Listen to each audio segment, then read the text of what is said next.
was finding it yesterday. Yeah, Unless you we're have live. Yeah. Hey, hi! You're live. We Yay! are live. Yes. Hello, everyone. This is the very first episode in the new year. So I'm really excited and welcome to the weekly show of What is School For? My name is Dr. I'm the CEO of Classroom Without Words. And I'm the host of this weekly live streaming show. What is school for? So, on this show, I interview leading education professionals, entrepreneurs, business leaders to come here. We discuss, debate, and disrupt education.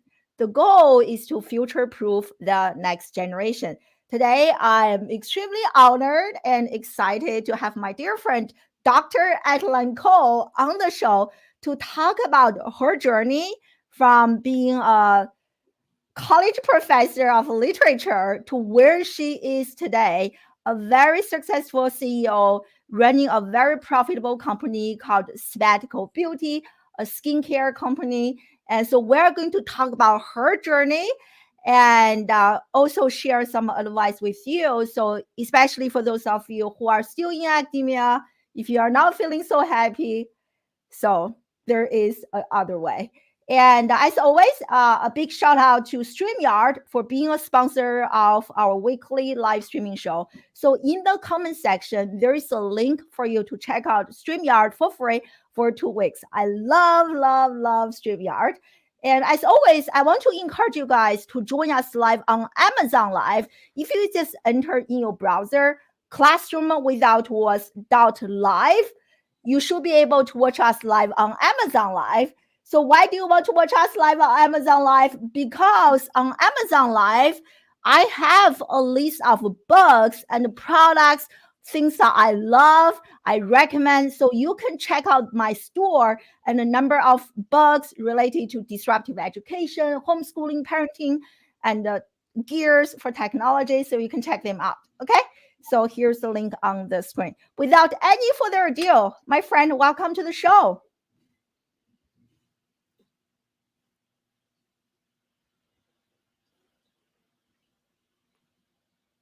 I think there's a delay. Can you hear me, Adeline? Uh,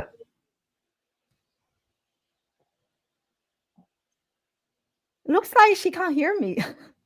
We are really live, guys. Can you hear me? Can you hear me?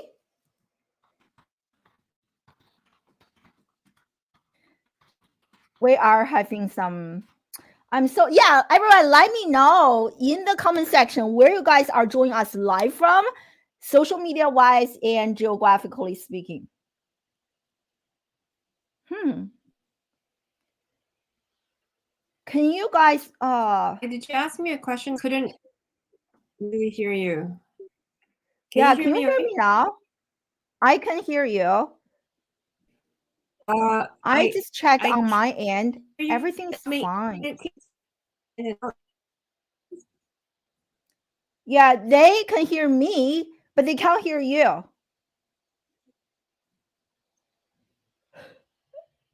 So let me just introduce. So Adeline and I, we actually we taught at the same university. She left academia, I think, a few years before me. So I followed her footprint, and I don't know why she can't. I can hold on. I cannot hear you.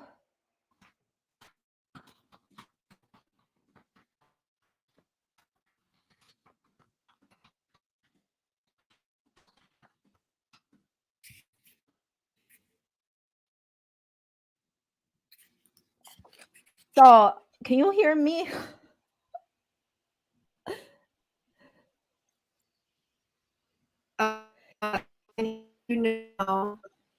Can you hear me? Yes, I can hear you, but very you're cutting off. But let's see. So the first question I have, I was just telling everyone.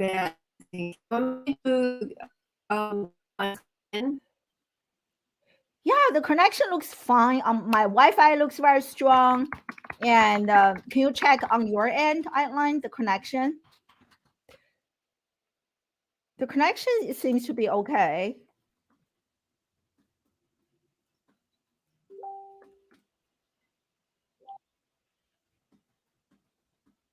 Yeah, my connection seems a bit flaky. Can you hear Yeah, I me? think so. Yes, I can hear you. I can hear you. Yeah. Good. So people can hear me. But I think people are having a hard time hearing you. So happy to see you guys.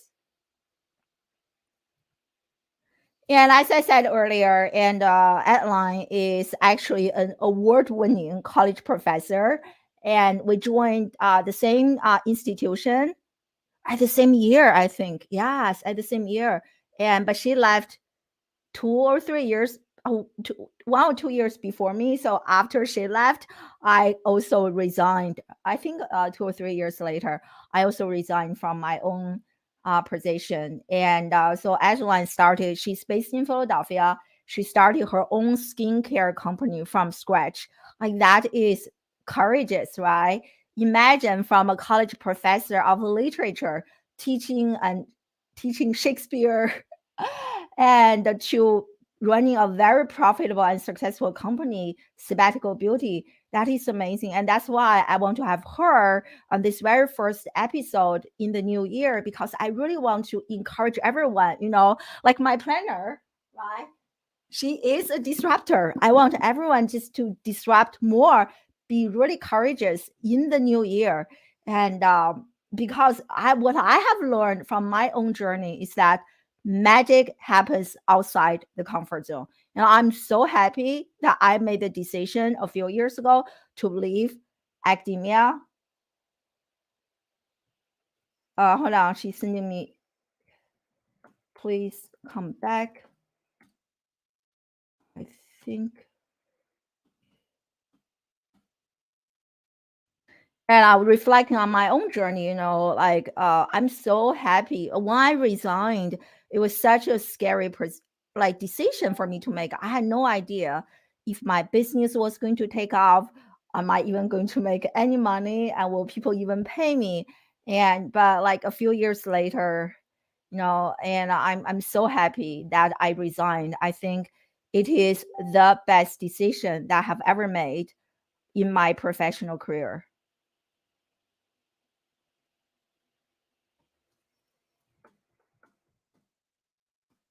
So she's coming back. Thank you for being so patient. And she's coming back in a second. Oh, here she is. You're back. Hi. Oh my Yeah, God, much better. yeah, I'm on my phone. Yes, much better. So I was just bragging about you, how amazing you are as like this award-winning college professor to where you are today, Sabbatical Beauty, everything. So I think we're ready to kick off some questions. So Sounds share good. with us, Adeline, like what inspired you to leave academia? Was this a hard decision or like, you know what? I know I'm ready. So share that journey with us. So, thank you for the nice things that you were saying. I think Yeah, too bad you didn't hear it. I was like, she's amazing. I was just following her footprints. She left. I think you left before me. I don't know how many years, 2 or 3 years. So Yeah. I just followed you. Yeah, So, I think I went on sabbatical and then I created Sabbatical Beauty when I was on sabbatical, and then you went on sabbatical and then you started doing this stuff. And yeah, I think you did a year later, and like we were both at the same school, and everybody's like, "What's with all these Asian women we're hiring that are leaving?" I love it. So yeah, so for those people who don't know you, so share that like decision making process with us. What inspired you? This is a big decision. Oh yeah, yeah. So I was very unhappy with academia actually for a very long time. When I started working at Stockton, I think even before that, when I was doing a PhD, I actually had an Evernote notebook called Escape Plan from Academia, because there are a lot of things about it that I have a lot of issues with. Like, it's not easy being a woman of color in academia, especially a foreign woman of color, as I'm sure you can relate to that as well. There are a lot of glass ceilings, a lot of like invisible barriers and everything. So I was not happy in academia. So actually, before I started Sabbatical Beauty, I was trying to leave. I actually had applied to non-academic jobs. I could not get an interview for a non-academic job. So I obviously I had to create my own job. I love that. That is Yeah. a true disruptor. I love it. Yeah. Prior to actually creating Sabbatical Beauty, what I did was I started a web development business where I would make websites for professors because I was trying to see whether that would be a viable way of, escape plan. Everybody needs one. So I tried to do the website thing. I didn't get a lot of traction there. So Sabbatical Beauty was kind of my next thing. I didn't really expect it to happen. So what happened was I got really into Korean beauty around 2015, 2014, because it made a lot of sense to me. Like a lot of the ingredients that I use in products, like ginseng, for example, as you know, like, when you're little and you're growing up an Asian mother, they're always making herbal soups for you in order to like improve your brain, improve your health and everything. And so like the ingredients in these beauty products like made sense to me. Like if we ate it, it makes sense that it'll be good for our face, right? So I got really into Korean beauty products for that reason. But when I started really getting deep into it, I realized that for the majority of products, and this is true for just about everything that you can find on the Sephora shelf, if you look at the ingredient list, you're going to see that the hero ingredient, say ginseng again, say you have a ginseng serum, ginseng is probably not going to be at the top of the ingredient list, but at the very bottom, meaning that it's not going to actually have like a lot of the ginseng extract in there in order for you to actually see whether it can change your skin. And so what I realized that the only way to really do it at that time by myself was to formulate myself, was to make my own products that would be really high in ginseng. So I went on sabbatical. I was supposed to be writing the book that I had proposed for a sabbatical. And I finished, I think, like a draft of a chapter, and I'm like, okay, I'm going to reward myself by buying a chemistry set to like start working on these things. And then I started making my own skincare products, and I was giving them to other professors that were my friends that were also interested in Korean beauty to try. My skin got a ton better. Their skin got a ton better. And so they said that they really loved the products, and they were like, why don't you try to make an online shop? And then I made an online shop, and I unexpectedly got a whole bunch of national press. Like I got, we're featured in Slate, we're featured in Shape magazine. So I thought, oh, maybe this is something which I can actually use to leave. And so this was in 2016, where we kind of blew up in the start of 2016. We're 6 years old now. It was in January 2016. Wow, congratulations. Thank you. And then I asked Stockton for a leave of absence without pay in 2017. And then I quit that year to run Sabbatical Beauty full time. So the question about was it hard to leave? I think it's always hard because you're leaving a stable employment. I mean, I was doing fine, just like you were doing fine. We both got tenure, right? You got tenure. I got that's how we got the sabbatical. Yes. Right, yeah. We both got tenure. Pretty sure we'll have gotten full professor if we had continued just doing what we were doing. But there were so many things I was so unhappy with. And what I liked about the idea of leaving was that there are a lot of things about the work environment that I did not like, that I wanted to create my own work environment to make myself happier, but also to try to design a work environment that would make other people feel happier as well. So yeah, it was hard, but I feel like I was kind of like really compelled internally. I needed a change. I think I would have just been really, really, really unhappy. I always tell people, I think if I had stayed in academia, I would have developed cancer or something by now. It's so toxic. I hear you. I don't even remember how many times I cried. Even sometimes I just like burst into tears in front of my students. I definitely was not happy. And now, even like when I was a professor, I listened to podcasts during my sabbatical. I could finally do something unrelated to my research. So I was listening to those people sharing how much they love their life, how much they love Monday. I was like, are they lying? Like, what is that life? Like, are they from the Mars or something? Yeah. So yeah, so now Yeah. I can really say that I'm sure you're the same. You love your life. I wouldn't say that. That when I'm looking over the questions that you sent me today, I wouldn't say that. Like, I think one of the things that I didn't realize is that because I loved it so much at the beginning, and I thought I would always love it, and I think like the last 6 years have helped me to understand that it's not always going to be rosy and it's not always going to be fantastic, but I definitely feel much more of sense of agency. I own my time, I own my space, I own my creations, and I can move at a pace that's correct for me and not anybody else. So I feel much more empowered, I would say, than I used to. Oh yeah, that's so true. And I hear you. I think because you started before me, like when I just got started, you were like, wow, this is like people are actually paying me. This is so exciting. I'm changing people's lives. Actually, last year I got really burned out from all the coaching calls I did. And I was like, wow, this is like slowly it has become a job, right? Like I Right. think there are like different phases. And I think that's Exactly. but I love what you said. This feels empowering knowing that we can redesign however we want to. So I really love that. And I want to follow up, go back to what you shared earlier. And I'm still so amazed by, like I left academia, but I'm still kind of in the education space. But you are just like, totally different area. And so from, teaching Shakespeare literature to like skincare. So what were some like obstacles or biggest challenges that you have had to overcome to really grow this, national press? That's amazing. Yeah. So that's a really good question. I would say that what helped me to begin with, and I think this is true for any academic who wants to leave academia, is that being an academic, I'm very good at doing research.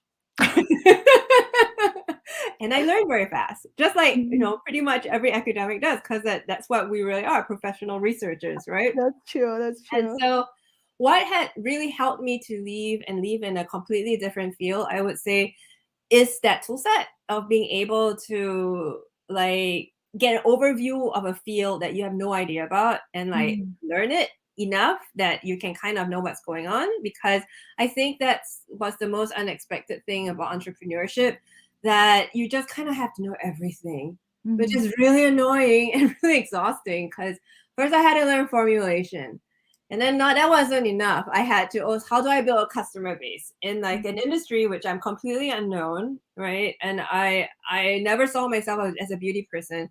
It's very ironic. I have a beauty company now. I never used to be a beauty person. I never bought any beauty, like until I started getting interested in Korean beauty products. I would never buy anything at Sephora. I never buy makeup. I still don't buy makeup. So all these things I had to learn. And then now that I have a team, how do I manage the team? How do I manage a team in an equitable way? At the same time, how do I manage the team in a legal way, right? It's like there's so many things that you didn't know that you needed to know. And unlike working as an academic in a big corporation, basically, which is what academia really is now, where somebody takes care of all the details, you got to take care of all the details. If not, it's not going to happen. So I would say one of the what really helped me was being trained to be a professional researcher as an academic. I'd say a lot of the obstacles for me would be what had problems, and how did I learn how to get a customer base? How did I learn how to get people to trust me and what I was doing? And all that I learned through taking courses on like how to market, how to structure marketing, I did all the research in learning all these things. I tried experiments. I succeeded in some, I failed in some.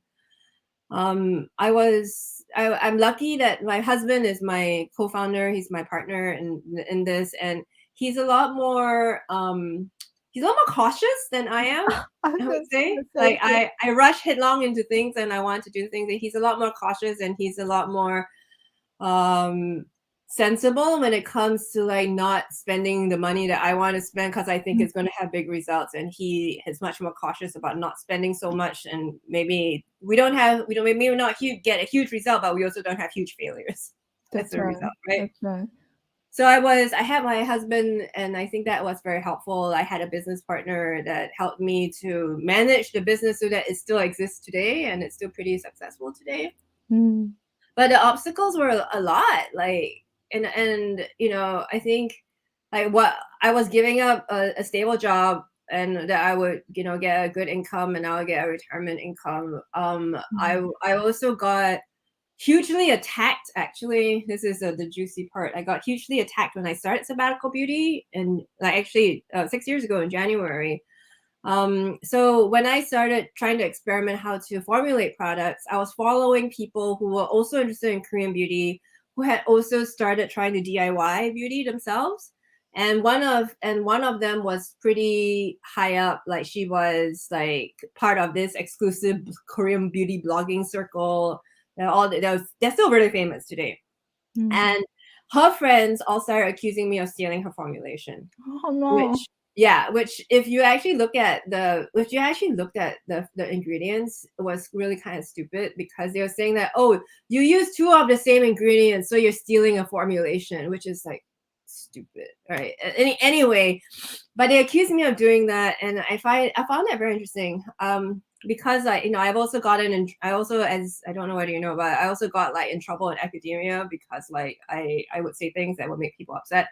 So that part I can relate. I didn't know about your story, but I got bullied badly because of what I said about academia. Yeah, people don't like to hear it. They don't like to hear it. They want to hear it. I just like, you know, like I think last year I shared like Google launching their own career certifications to replace the 4-year college. Oh my God, I got so many hate messages. I'm like, wow, like it's not like it's crazy. I think people are very defensive. But anyway, go back to your story. Yeah, completely. And they're so defensive over something that's broken that they don't want to try to fix it. They just want to continue in its brokenness and perpetuating its model. Yes, exactly. Yeah. So what was interesting to me, so when they accused me of stealing the formulation, they started this whole big flame war that was all through Reddit about like how I was this horrible person who stole everything, blah blah blah. So I think that how I put a stop to it was that I had a Facebook Messenger chat with the person they accused me of stealing stuff from, and in one message she was like, "Oh yeah, you're not stealing like these other people are. All your stuff is your own." And so when I posted a screenshot of that tweet, then everybody who was watching me, who knew me, was like, "Oh, okay, like she didn't steal anything." It was blown out of proportion. I mean, it's still like continued for a few years. So I would say my big obstacle when I started is like not just that I had to find a market, but I had to deal with all these people who were flinging shit on me basically because they were accusing me of something that was wrong, but also I think they were doing it in a gatekeeping kind of way, which is very academic. It's like for them, status could only come from them because they were and still continue. It's like, this is my territory. Don't like, exactly. Yeah. And who are you coming out of nowhere? We don't know you. You didn't come and kowtow to us first. And how dare you get national press, not us. And so that was part of, so I had, that was a big obstacle, I would say, like being falsely accused of stealing and getting a big flame war when I started. I would say that actually was one of my biggest challenges when I started my business. Along with everything else that you have to do, which is challenging, like learn how to do everything, like finances, which the short answer is hire an accountant. That's what I did. I mean, yeah. And you really realize how like being a professor, we're so pigeonholed, right? We spend so many years researching and just so pigeonholed. It's just like a small circle. And like we speak the same language to the same cohort. It's just like your life. I think one point that really triggered me was like when I was in during my sabbatical, I really started to examine my life. I asked myself, is this how I'm going to spend the rest of my life? Like research, teaching the same class that you and I have long commute, grading papers. That was like, I said, no, I don't want to spend the rest of I want my life to a little bit more challenging, uncertain, unpredictable. And so, yes. I had, so that was my moment. I had that. Good balance in your marriage. Thank you, Dr. Mena. Yes, I agree. So when my moment in academia when I had that was like, I was getting like one of my fields was digital humanities, and I was getting like pretty well known in the field. I was getting like invited to talk almost like a lot of places. I was publishing a lot in this field. People were not happy because like I was pointing out problems in the field that they didn't want to deal with, and so I became a target of like somebody that they wanted to like like some important people wanted to pull me down in order to like get me to stop talking, right? And then when I got tenure, and I still got treated basically like a junior person that they were trying to snuff out, and I felt like I was treated in a very disrespectful way. I was like, okay, so this is the rest of my life. I am trying so hard to go to, I'm working so hard to basically get on all these committees for the field where you do free work. You're fighting with other people to be on a committee, you do free work for the rest of your life because that's prestigious. Like, and then you fight with people over like budgets which are like nothing to do nothing. So I'm like, we have like fighting to the death toxic battles for nothing. Exactly. Like, I'm not going to fight the rest of my life to like do free work and fight over who gets to do the free work. And I was that's when like you said you're out. That's when I was like, I'm out. Yeah. It's so unfortunate. So unfortunate. Yeah, it's so unfortunate. And now now you are like outside the system. It's just like just feels so much free, right? Yeah. Yeah. I mean, it's not always easy, I would say. But at the same time, I don't need to worry that, oh, some famous person is going to like ruin my career because they are like saying shit about me or whatever. I just do my own thing, and that makes life a lot easier. Yeah, I mean, like, so true. When you look at like peer-reviewed journal articles, it's supposed to be objective, but I think it's not because everyone knows, like, everybody knows everybody. Exactly. You know who it is. Such like clicks, right? When you go to conference, like so clicky, yeah, like yes. And that's the thing. Also, it's like people with peer review, like they would. It's the same thing. It's all like. It's all incestuous in a way. It's like I scratch your back, you scratch my back. But then if other people are doing it similarly, then they'll be like, oh no, you're doing it in the unethical way, but I'm doing it exactly the same way. But because I have more power than you, then it's like I'm doing it the ethical way. Which I define the standard, right? Yes. Yeah. I'm the standard. Yeah. I love it. But in entrepreneurship is so different. And so maybe like here is a great question asking I think you talked about research skills. So besides research skills, are there some other skills from your very impressive academic background that really helped you get to where you are today, besides the research skills? I would say, along with that, all the research also, I think that I've heard this from other people as well, that when you have a PhD, you get a certain kind of confidence that you don't get before that. And I think that confidence is just really like, you become more settled in your knowledge about who you are and what you know and what you don't know. And that confidence allows you to do things that if you didn't have that confidence, you wouldn't be able to do. Because like I was saying, like, with people attacking me and screaming at me and saying that I had stolen something, if I hadn't been through so many academic battles where I had to basically defend myself and stand my ground and have the confidence in what I was doing, and that my products were true to my research, to me, to my identity. If I didn't have that, I think it would have been a lot more difficult. Yeah, so I would say the confidence that comes from being an academic, the research skills that you have. I would say that what I see academics like stopping, what I see as like a stopping point for them is that, as you said, for most academics, we're really, really pigeonholed. Like, you only know this one area and then you don't know any other area. And so you feel like you cannot talk outside this other area. that kind of mentality will be very not helpful to you in entrepreneurship. Because in entrepreneurship, you have to kind of know everything. You may not need to be an expert in everything, but you kind of have to know everything. So that specialized pigeonholing can actually work against you also when you're coming from an academic background, I would say. I so agree. And now I feel like I have grown so much. I mean, I learned a lot as a professor, earning my PhD, but I felt like I grow so much as a person from my entrepreneurship. Like you mentioned earlier, I never thought that I had to learn photography skills, right? I was trying to sell my planner, like photography, finances, running a team. I recently discovered I'm more so an introverted person. I don't really enjoy running a team. It's not my strength, but you have to. Yeah. Trust And me, I am exactly the same way. I think also because, as an academic, we were used to being like the cats that were herded. As in like, academics don't listen to their administration, right? So we're just used to and then that actually makes me think that's what you learn so much about it being actually the leader of your own corporation, your own team, is that you learn a lot that you complained about as a worker. You're like, oh, actually it's a little more complicated than that when you actually have to put the whole organization together. That's right. Right? That's Yeah. right. Yeah, that's right. Yeah.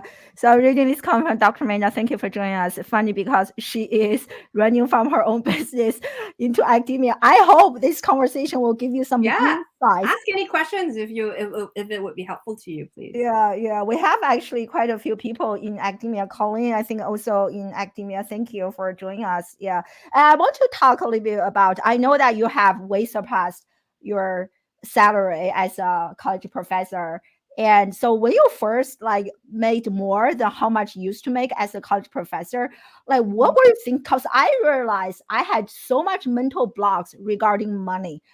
I don't know if this about you, if it's true about you, Adeline, because from the discourse I heard was that if you were broke, you were like a dedicated, like really amazing teacher. But if you were talking about money, if you were making money, like talking about this, and people think you are now committed, you are not now kind, you are not hardworking, all those things. And so that's really, I had to work with a coach to really dismantle some of those like self-limiting beliefs regarding money. Did you have any of those things, or when you first surpassed your regular paycheck, like what was going on? How did you make out of that? I don't think that I came in with the same kind of money blocks that I think a lot of entrepreneurs start with.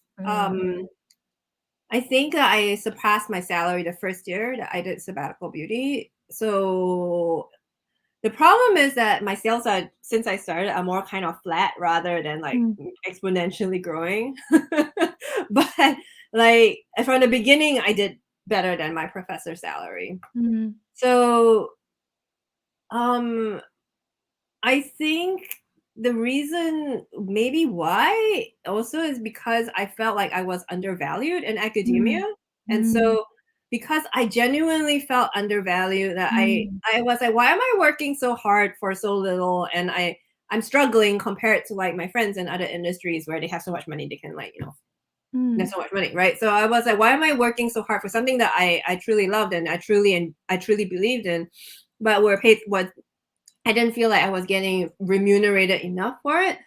So I think that I always had it in the model of Sabbatical Beauty that I would have to be able to, I had to price my products in a way where I felt like I would still be able to earn a good salary, still make good products, and also pay my people a good salary, a good amount of money.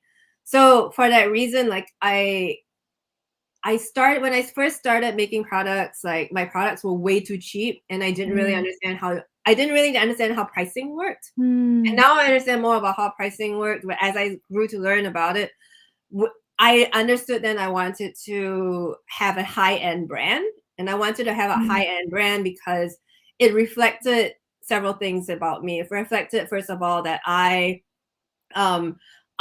giving you a quality product, but I'm also giving you a quality product with good ingredients and everything. But I'm also giving you a quality product because when people generally, when they spend a lot of money on something, it tends to make them feel good about themselves, right? So I have this 24 karat gold cream. It has 24 karat gold, fermented gold, colloidal gold, like all the luxury stuff. There's 4 types of caviar oil and everything in it. So the ingredients are extremely expensive. It's extremely expensive cream, but it's also really good, really works really well. And I find like when my customers talk about it, they say that, oh, I feel like I'm really taking care of myself because I'm worth this money when I spend it. So if I had priced that cream where there was like barely any wiggle room, like I would hardly make any money on it, like maybe it'll be a lot cheaper, but I think my customers would not have enjoyed it as much.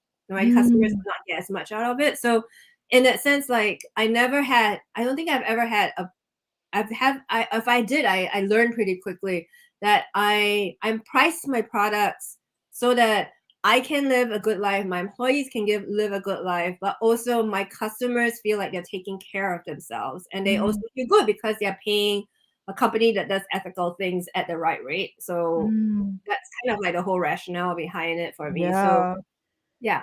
It's so true. I so agree. And pricing is very tricky. And this is something I wish. It's so funny. My entire degree was focusing on like, PR, social media, but I didn't learn anything like this. I really had to take online classes. But I so agree that positioning is everything. And even my planner that I have been selling, my coaching program is a premium coaching program. And my planner is also a premium planner. And people actually, wow, this is my gift to myself. And I love that. I love that. So I agree. Yes. Yeah. And Go ahead. I also really feel like if you I think the biggest mistakes of my life, my entrepreneurial career has really been underpricing, like the few occasions that I've done it. Because if you underprice yourself, you devalue yourself, right? If you devalue yourself, how are other people going to see the value in you? Right? And you also attract the kind of customer that is more interested in seeking a bargain than actually building a relationship with you and your brand, a long-term relationship with you and your brand. I think that's like in 2019, I think that was my worst year financially in Sabbatical Beauty. And I was so desperate that year that I was doing skincare parties at my studio for like dirt cheap, for like way less than it cost me to actually like run those parties myself with my labor. And what I learned from that was the worst mistake I ever made in my life. Because from that like dirt cheap pricing, I was still getting customers like asking for more discounts. And it just made me feel worse about myself and worse about what I was doing. So I would say like the worst possible thing you can do is to undervalue yourself, because if you undervalue yourself, everybody is going to undervalue what you do. Yeah, and you really attract a different like demographic of people. Exactly. It's just like exactly. And what I have learned from my own online learning all those courses is that you don't want to compete with Walmart, right? You don't want to be the lowest price in your market, because that is already taken. You have Walmart, like, so that's how really I stand out, adding more like digital assets to my offers, things like that. Yeah, I love it. I love it. So here's a question from Dr. Maina, and she asked, how did you overcome the struggles and competition? Oh, that's a big thing. Negative relationships in academia, very unhealthy.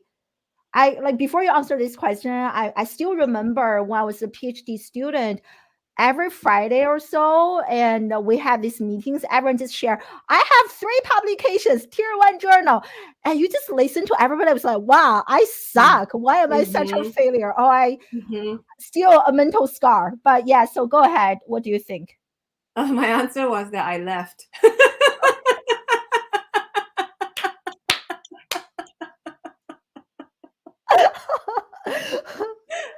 I mean, the truth is I did not want to be around it. So that's why I left.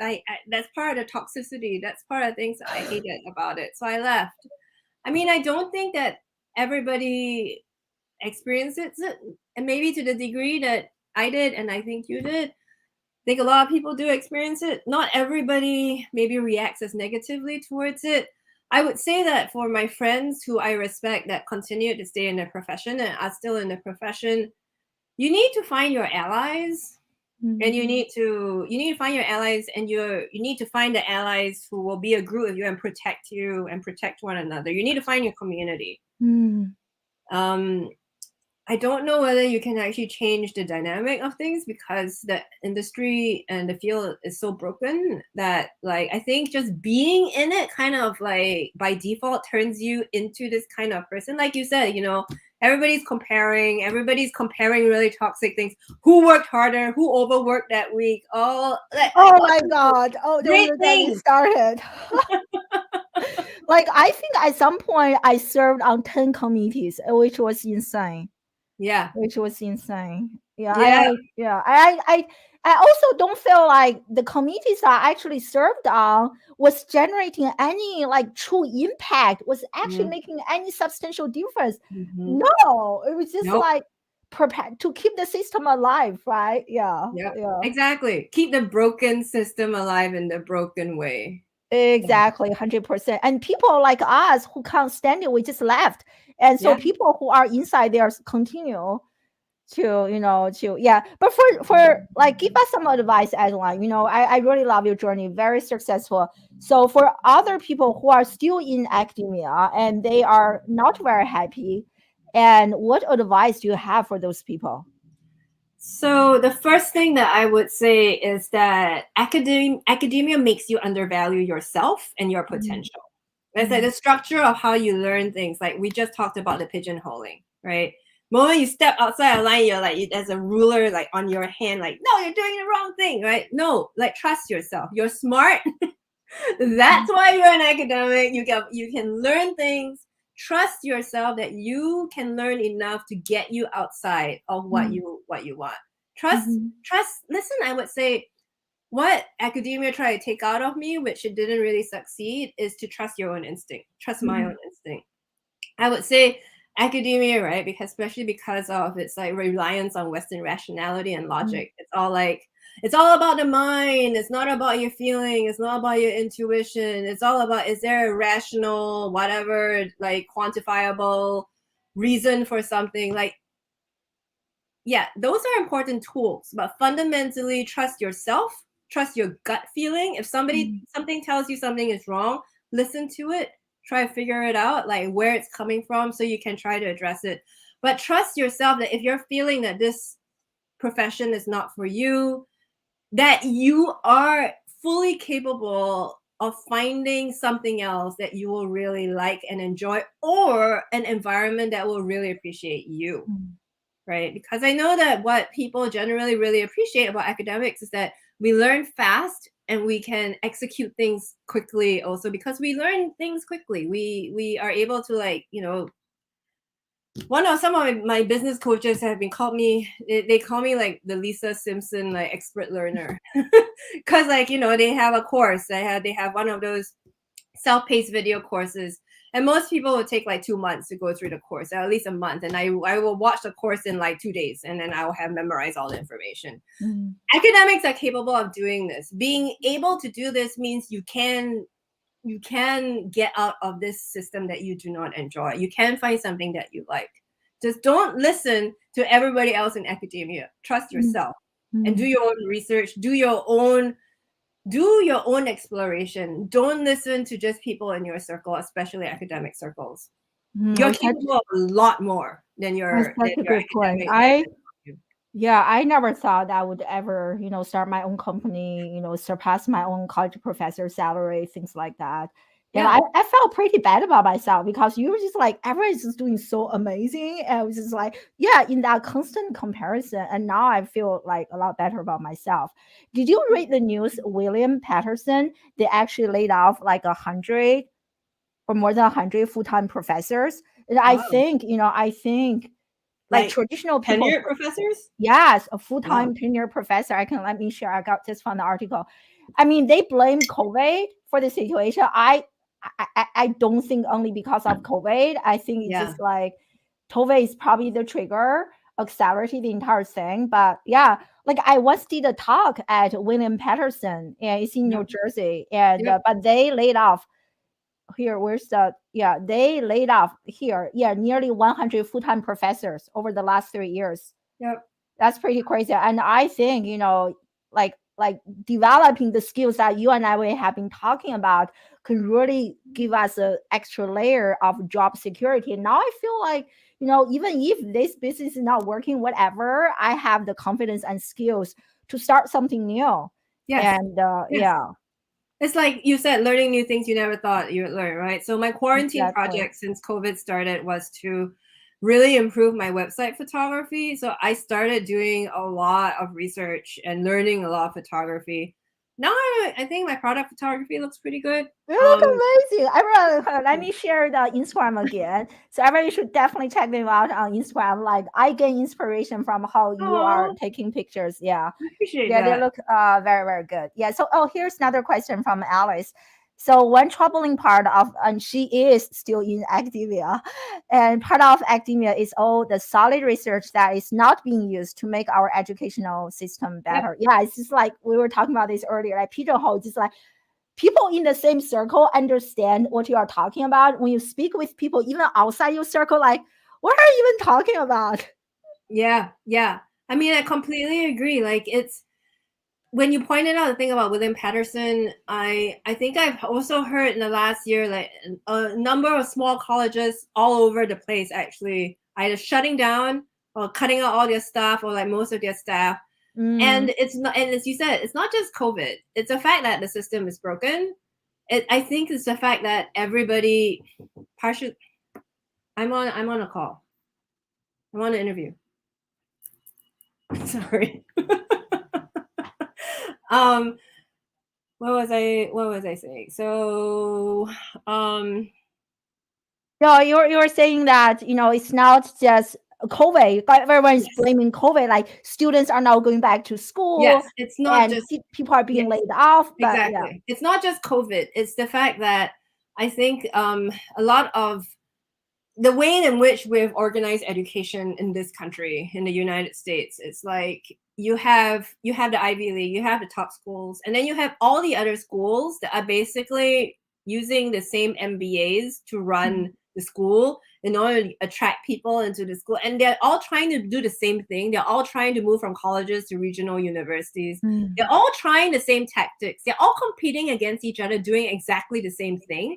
They're not actually doing what they're supposed to do, which is like educate a good workforce, a flexible, nimble workforce. And I think that's the problem. Like, they are not solving the problem that they were supposed to be set up for. They're all fighting against each other. They're becoming replicas of each other. There's no differentiation between them. And they're so expensive that nobody can afford them as well. And when you were talking, I was thinking, like, I think the answer really lies in like extra academic things, very similar to what you're doing, with like Classroom Without Walls. Like, I really, really like what you're doing. Like, you're offering a different way to conceive of education. I mean, when I left, actually, I would say now that I don't think that people need to go to college. As a former college professor, I'm saying that. And the reason why is because I think the people who do need to go to college, the ones who actually really do need to go to college, are the ones that probably like don't have the money to go to college, or that the ones who need to go to college are the ones that need help to learn, right? The in-person help to learn. But for most people, you can learn what you need online, and that's fine, right? The college system is incredibly broken. I think we're going to see even more breaking over the next 10. I mean, but this is partially why I had an escape plan, because I saw this even in 2010. I saw that things were going downhill. So it's important to, I think about how you can be nimble and flexible outside of that, which is what, obviously being an entrepreneur is about. And the sad thing, though, is that as we were talking about in terms of students, what students really need is to learn that flexibility and that nimble thing, because Facebook did not exist when you and I were 20 years old, right? It didn't exist. Now we have social media that is an entire platform landscape where we conduct business, we do things like LinkedIn, all these things did not exist before. You could not have trained somebody in college to be a social media manager because social media management did not exist. So everything that you're kind of training kids to do in college and everything now is necessarily might become obsolete by the time 10 years. 100%. Especially if you are talking about marketing, social media. I mean, my PhD is in PR, like digital media, things like that. But after I left academia, I was like, okay, now it's time to run my company to really use social media. I had no idea how to do it. I had to hire coaches. Okay, teach me how to do social media. That was such a big aha moment. I was like, wow, I did publications. I spent so many years talking about this. Yep. I learned so little. Yeah, exactly, right? So this is the point. Like, the system encourages fossilized information and for you to think in a fossilized kind of way. What students really need to learn is how to think in a flexible way and to grow and to learn, because there's new things are going to happen on the new landscape of jobs and industries. We don't even understand what it's going to be like. Like, VR is going to change, the virtual reality is going to change things a lot. Like, you cannot train, like, I think one of your interview questions are like, people want to be doctors, lawyers, engineers. Yes. Like, Asian parents want their kids to be for a stable income. I don't think there's going to be such a thing as a stable income, stable job in like 20 years, 30 years. 100%, 100%, so great. And I want to share this article. This was another prediction made by a business professor, right? And this was before COVID. Unfortunately, this professor already passed away. I really love his work. But this is like before COVID, 50% will go bankrupt. And I think he made this 2017. And I think COVID has definitely accelerated this. I think everyone needs to really have an escape plan, like what you were talking about. Yeah, like security is gone. Yeah, no longer, like as it used to be. So I think here's another question. We're going to wrap this up soon. And is it possible we have the wrong people in the profession of education? I really feel like it's not necessarily about the people, but about the systems.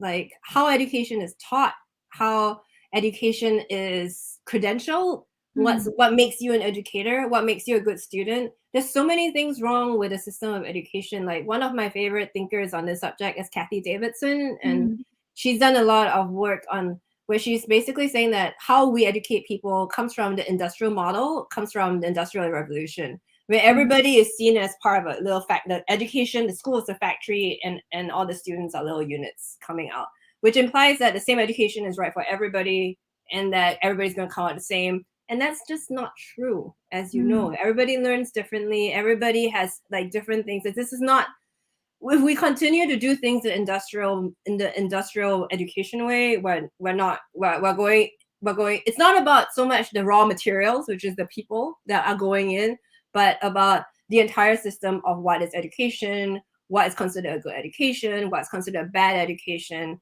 how to teach, how to learn. All those things, I think, are really flawed and really, really broken. And the sad thing, as you and I have been saying, is how badly these people like fight to the gills to defend themselves and defend a very, very broken system because they're scared of anything else. Oh, I so agree. Actually, I have been getting prepared for my TEDx talk. That's one of my lines. It's not teacher's fault. It's not students' fault. The system is obsolete. What needs to be fixed is the system, not even I think for professors who are teaching business, I think it should be a requirement that we actually run a business and teach a business, not just a terminal degree, but actually have some sort of professional background, right? Be an educator and practitioner at the same time. But that is not a requirement, at least. Exactly. I was thinking, like, both of us left an institution. We would have, if you ask me, if I were an administrator, I would think it would be very smart to try to have retain us in some kind of way, because we actually give real life experience to a student who actually grow more because we know more now. Oh, so much more, including the courses I used to teach, and also including the courses I had no idea before. Now I can so much better. I'm a much better person. Yeah. So here are just some really good comment. Hey, thank you for joining us live, Maggie. And jobs that don't exist yet. Oh, I actually subscribe to Reddit and Quora, different columns related to education, schooling, and almost every day I read comments like, I'm 20 years old. I just got my BA. I just got my BS. I'm so lost. I had no idea what to do. And the sad part is people think, oh, I just need to go back to school, get another degree. I wish I could just grab those people out of Reddit. No, that's not going to solve the problem, right? They think that, oh, I just need more courses. That's why I feel angry sometimes. Like higher education is like corporation. The longer the students stay inside the program, the more money they make. I was like, I don't know. It Yeah, is like a cult. You pay in, and then the it's like a cult, and it's like a Ponzi scheme. I know. But anyway, back to Maggie's question. So as we watch higher education change, I also agree with Adeline that now everyone needs to go to college 100%. So what advice do you give to high school students? I would say that this is a really good question. I would say, and this is what I said, like I have a little sister who's 24 years younger than me. My parents had her when I was in graduate school. And, and what I said to her when she was little was that the most important thing that you can learn how to do now is to learn to code. And I would say I would expand this to not so just code, but like learn the skills that are going to help you to communicate digitally and to be able to look under the hood, because computers and the digital space are just going to increase in our impact in our community, how you relate to one another. When I say learn to code, I don't say you need to become a coder. I'm not saying become a programmer, but know enough about the nuts and bolts about how a website is constructed so that you can hire somebody who can do the parts that you don't need to do, right? If you can use the template system to do your website, know enough about like what's going on in the languages so that if you need help, you can ask somebody to like help you with that one part instead of like redoing your entire website, which will be like $20,000 versus like $200 for one task that you need. Learn to code, learn enough about how technology works. Also, I would really say for like young people today, learn how to video edit, learn photography, because those skills are they're not going to go away. The demand for them are not going to go away. If you can edit video, if you can make commercials, increasingly now, I would say the next thing you need to do is like learn how to construct 3D worlds, video editing, 3D worlds, what is that called? There's a kind of video animation, like learn the skills. Know that as you learn these skills, the programs and languages are going to change and you're going to be obsolete in like 5 years. But having learned the skills, you will understand how to pick yourself up like in 5 years. But the reason why I'm saying learn technology, be very familiar with not just consuming technology, but how technology works so that you can put together products for other people. You will have a job for the rest of your life. May not be a job that somebody hires you to do, but you can have your own job. You can be an entrepreneur. But those skills, the need for those skills are only going to increase. Oh, 100%. That's why we're just so aligned. Definitely. Actually, I can so aligned. So aligned. You just like finishing my sentences. I don't even need to talk because this is the model that I created. Like I think the tip of the iceberg is really what kids are learning from school. Yes, I agree. In my life literacy, a big part is digital media literacy. It is so sad that we have so many young people who are just consuming. They don't really create. And I think any teachers, any parents should encourage their children to start, instead of having this uneducated fear of social media, why don't we empower our children, right? Hey, can you create a video? Talk about what you have learned. Like my kids, every day they are editing videos, they are like watching TikTok, all those things. I think it's so important. I totally agree. And most young people today, they are just like consume.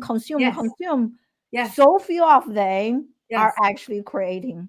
Right. And that's what the parents are scared. Oh, you're going to consume and then you're going to be lost in this thing. But so much as you fear. said, learn the nuts and bolts so that you're not just consuming, but you're also thinking critically, because when you learn how to create is when you become a critical thinker. Yeah, exactly. Such a powerful point. Yeah, we are already over time. So thank you so much. I'm just like, we still have more questions coming up, but like, Adeline is super busy and we are already over time. So please do tell us more about Sabbatical Beauty and where can people check you out. I have been sharing this and social media, website, everything, all the good stuff. Yeah. Thank you. Yeah, so we are a small batch Asian-inspired handmade beauty company. We make everything in the Bach building in South Philadelphia. So everything is handmade by me and my team. Everything, like we make it, we bottle it, we label it, we ship it to you. It's all made in one space, all made here. You can find us at sabbaticalbeauty.com. You can find us on Instagram. You can find us on TikTok. You can find us on YouTube. Give us a try. Like we would love to have you take a look. Yeah, thank you so much. And for those of you who are inspired by Adeline, like I am such a fan, and you can also follow her on Instagram. And I forgot to add your TikTok. I know you are TikTok famous. So what's your TikTok handle? So the same? It's Sabbatical Beauty. Okay, so TikTok is Sabbatical Beauty, and this is her Instagram. So yeah, like actually, TikTok is a great example. It is actually quite hard to make those TikTok videos, right? Trust me, yes. Video editing, like public speaking, like clearly communicate everything in like 15 seconds. That is a life skill. Yep. Like it's my goal the rest of the year during this year I'm going to go back to more video content creation, especially on TikTok. But yeah, I mean it teaches you a ton. 100%. I have improved so much, and that is amazing, Maggie. More creation focused project. Yeah, I'm a big fan of launching a podcast. Students can just launch a podcast, interviewing amazing people. So anyway, I'm gonna shut up. So thank you so much for this great conversation, Adeline, and thank you so much everyone for joining us live. Thank you, everyone. Yeah, so if you enjoy this conversation next Friday or Saturday for some of you in Australia, so just come back for the same time, same location for another amazing conversation. Yeah. Bye. Thank you, Bye, everybody. Bye.